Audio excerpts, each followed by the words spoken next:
What's up, guys? Tobin here with you, back at it with another Miami Heat season preview. This time we are going to center around the Heat center.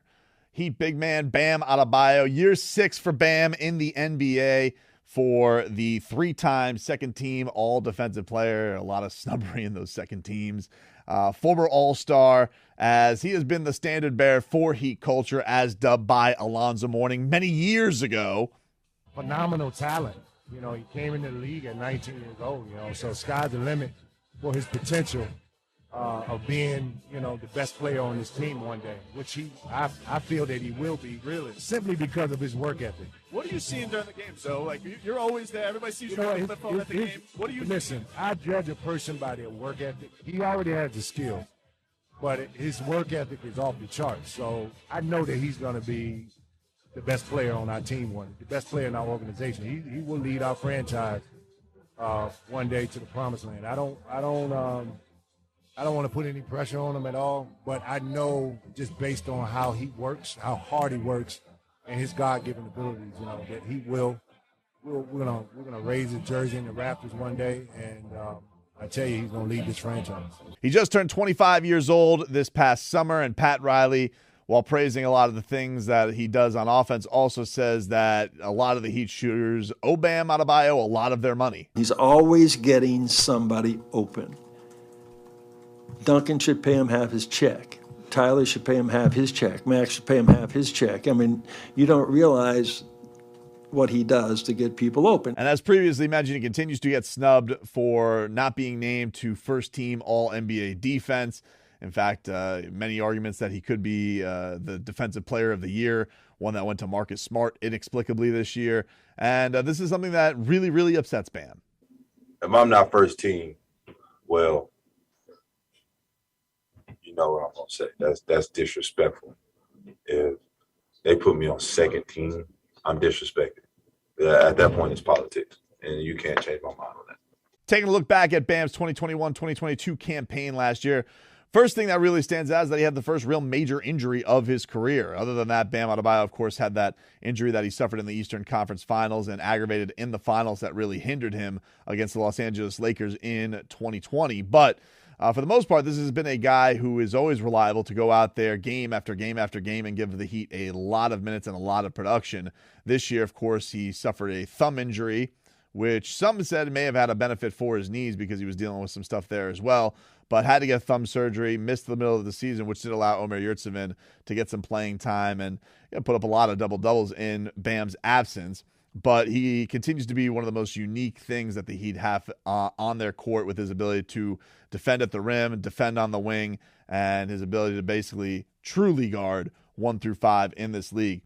But, of course, when it comes to him, everybody wants to know about when he's going to take the leap on offense. His best performances last year was Game 3 of the Eastern Conference Finals in Boston with a banged-up Jimmy Butler. Bam Adebayo put 31 points, 10 rebounds, 6 assists on the board, and helped the Heat grab themselves a series lead in the Eastern Conference Finals. He also put up a 25-11 in Game 7 to help support Jimmy Butler, where they fell, of course, a shot shy of going to their second NBA Finals in 3 years. His best regular season performances, of course, ones will go against the San Antonio Spurs, who were no first prize, but of course, Bam always loves those revenge games against Pop, who once picked a Plumlee brother on the Team USA roster over Bam Adebayo. I'm still mad he cut me. Wrong was righted, of course, with Bam being on the Olympic gold medal team before the season, but he had 36 points in a season high against Greg Popovich in that game. He, of course, had 26 and 19 against the Charlotte Hornets, which is always a homecoming important game for Bam, and always chews up the Nets for whatever reason. This is a performance going years back. Whenever he takes on this version of the Brooklyn Nets, too, with Kyrie Irving, Kevin Durant, Bam seems to have a lot of success against them. He put up a 30-11 against them this year at one point. Cal keeps being a floor general. Tyler keeps being 6th man of the year. Jimmy keeps being Jim VP, and I keep being DPOY. I feel like this team has no ceiling. So the biggest critique that people have on Bam Adebayo, maybe especially looking back at these performances, well, that was against a limited Robert Williams or no Robert Williams or a banged-up Joel Embiid with his stupid face being broken. And, look, no one's ever going to be totally satisfied. He's a guy who does seem to get scrutinized a lot. I would say Tyler's probably the most scrutinized player on the Heat, but Bam is second, and I think that people are looking at him this season and saying that he needs to take some extra leap offensively to help out Jimmy Butler, to be that sidekick that Jimmy can have. He did it at certain points in the Eastern Conference Finals. One of them when Jimmy was out and hurt. If these guys can get on the track and get on the trajectory together, will that be good enough for the Miami Heat to get over the hump to get themselves to an NBA championship? We want Bam to be Bam. And I think Spo says it all the time. And it's funny to me because, like, you're kind of damned if you do, damned if you don't. If he's being a playmaker, people are saying you want him to score more. If he's scoring a lot, then you want to be a playmaker. And we just always tell Bam, just be you. The thing that always has to be realized is when you talk about him having to go against these big men, these are some of those dominant forces in the league, especially Joel Embiid. Having to limit that is going to limit your game offensively in the kind of focus that you're going to have. So many opinions about Bam and how he needs to play, and he has as many responsibilities for our team as Kyle does from the point guard position. And Bam's growth in terms of being able to manage all these different responsibilities, playmaker, facilitator, attacker, finisher, catch and lob guy, offensive rebounder. Okay, you can check all those boxes, but it's reading the game and understanding what's required for that possession. That's where he's shown the most growth. I think another great element of Bam's game that developed last year is an even greater chemistry with Tyler Hero. He had this growth with Tyler Hero. He had this improved chemistry with Tyler Hero.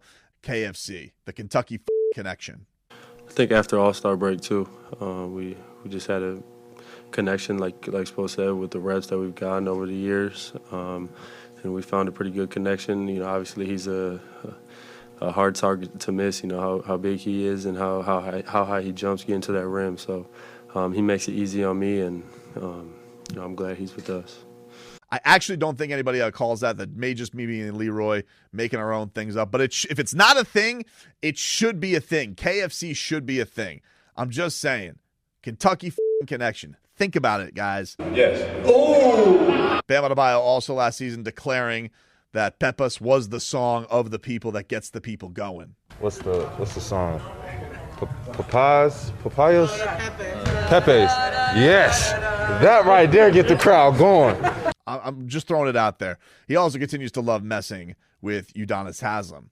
You got my damn nerves. So what was Bam Adebayo's summer like this time around? Well, he went to England, and he watched some Wimbledon and, was going around there. At one point, NBA UK put out a video of him shooting three-pointers, which got everybody very, very excited.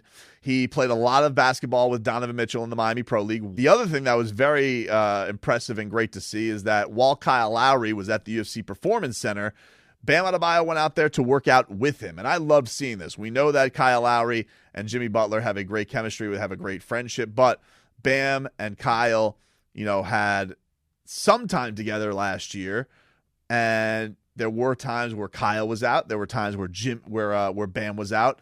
And so you got to the postseason. Was that chemistry at the best place that it could be? Because you also had a hindered Kyle Lowry at that point. Maybe not. So seeing these guys work out together during the summer, I thought was a really, really important step and was a really, really great thing for the Miami Heat to not only help with their team chemistry, but also help with Bam's development, because I think Kyle Lowry is very unselfish like that in wanting to feed Bam the ball. And remember, Bam is usually the guy who is the most unselfish guy on the team, getting guys involved, screen assist, dribble handoffs, all that stuff. And so for somebody to be looking out for him to make life a lot easier is a huge, huge step. So I love seeing them in Las Vegas working out together. I love them seeing former heavyweight champion Deontay Wilder, who even asked Bam Adebayo to go and be a sparring partner. Do it. So what needs to be worked on for Bam going into the season? What is the most important thing for this season? I think there's a lot of questions going into this as far as who is going to be his perfect front court partner, right? Like, he is going into this year. The Miami Heat apparently have a big concern at power forward or a center who's going to be next to him who can stretch the floor. And stretching the floor is a question that definitely Eric Spoelstra and Bam Adebayo are tired of being asked. I don't know why everybody's so obsessed about that. Like, the guy is improving in every aspect. I watch him, in his workouts. He can make the corner three, as good as, basically any of our bigs. But he has the ball in different areas. More importantly is his assertiveness and his ability to attack different gaps and be able to make, mid-range and long-range shots with great accuracy now. That's where he's really improved in a lot of different offensive skill sets. I think Kyle mentioned it the other day, like his ball handling and playmaking ability. When you're not in this locker room and gym every single day, it surprises you. And so he's just adding skill sets now that are making it even more challenging for defenses, because you really have to guard him now in the areas where he's really effective. He's not a Ben Simmons who is afraid to shoot the ball from some range. He has definitely grown that game and that jump shot away from the cup, and has definitely made himself a more dangerous weapon in other spots on the floor. So is it important for Bam to take that extra step beyond the arc? I do think that with your two best players being Jimmy Butler and Bam Adebayo, both of them, I think, could mix it up a little bit in the regular season. That this is a regular season where they could both tinker with a lot. We know that Jimmy Butler upped that going into the playoffs, that he doubled up his three-point attempts. Could Bam Adebayo just sprinkle it in a little and start showing that this is an element of his game that has to be respected? I don't think it's a terrible idea to do some of that. Is it the most important thing for him to work on? Did he take a three tonight? Yeah, he did. Did he really? Yeah, he's plus number. He really shot a three? Yes, he did. Damn it, Bam. Shit. For me, what I want to see from Bam Adebayo, we saw those free throw attempts go up from 5.5 attempts per game to 6.1 attempts per game from one year to the next. I'd like to continue to see that grow. This guy continues to be a tough defend for anybody that stands in front of him. He's quicker than the biggest guys, and he's stronger than the smaller guys. He needs to know when he has those advantages and to take advantage of them. I think that if Heat fans have any frustration with Bam, that is a little bit more warranted than the three-point shooting. It is that sometimes the guy doesn't realize how dominant he can be over certain games, and that if he can continue to attack the rack, people are going to foul the absolute crap out of him because they cannot guard him cleanly. And I think that if he is able to control the game like that, dictate the game like that, from a certain point, take some of that Jimmy Butler in his game and up the ante in that game of getting to the free throw line even more, I think you're going to see a guy that goes from the 19 a game to possibly the 22 points per game, 23 points per game, that it could be upped even more and will help the Miami Heat in the postseason inevitably. That if he has that mentality of attacking, and going with that type of mentality, this could absolutely be the guy who will be the running mate for Jimmy, who will be the guy who takes that next step, and will be the guy that can help this Miami Heat team win a championship and do all the things that Alonzo Mourning prophesized years ago when he was on a yacht with me, Leroy Horde, and the Beast, and we were all very, very soupy. It was super, super hot, but he did look like a prophet for a lot of those things. And also, maybe that offense will lead to even more respect, strangely enough, on defense, because, man, is he getting snubbed from this depoy thing. Like, he is, in my mind, the best defender in the league, certainly belongs on first-team all-defense, and the idea that he hasn't been on that in his career is a joke. But it is going to be interesting to see what that leap is for Bam Adebayo going into year 6 as he turns 25 years old this summer. What does the next level look like for Bam Adebayo?